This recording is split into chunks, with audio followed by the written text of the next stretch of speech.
जय श्री गणेश। राधे राधे मित्रों आइए आज गणेश पुराण से द्वितीय खंड का चतुर्थ अध्याय आगे जारी करते हैं।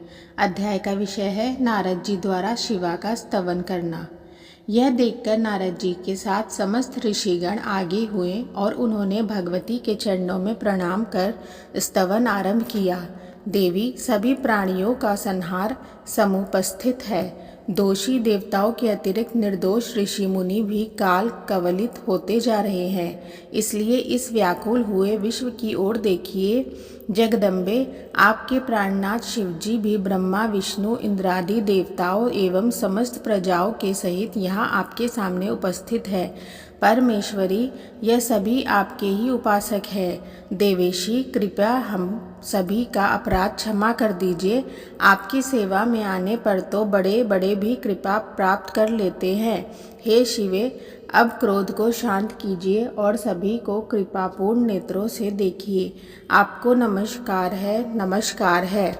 इस प्रकार स्तवन करते हुए ऋषि मुनियों ने बारंबार माता पार्वती जी के चरणों में प्रणाम किया। उनकी इस प्रकार की प्रार्थना से धीरे धीरे उनका क्रोध दूर होने लगा तथा वे द्रवीभूत होती हुई उन ऋषियों से कहने लगी, मत्पुत्रो यदि जीवते तदा संहरणम नहीं, यथा ही भवतां मध्ये पूज्योऽयं च भविष्यति। सर्वाध्यक्षो भवेदद्य यूयं कुरुत तददि तदा शांतिर्भवेल्लोके नान्यथा सुखमाप्स्यथ।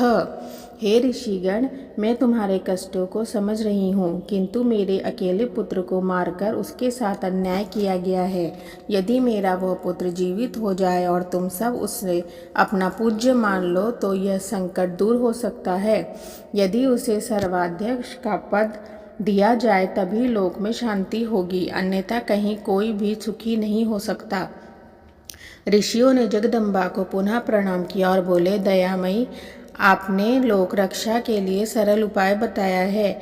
आपका कथन उचित है, इसे हम देवताओं को बताए देते हैं। ऐसा निवेदन कर ऋषिगण देवताओं के पास पहुँचे और माता की इच्छा उन्हें बता दी।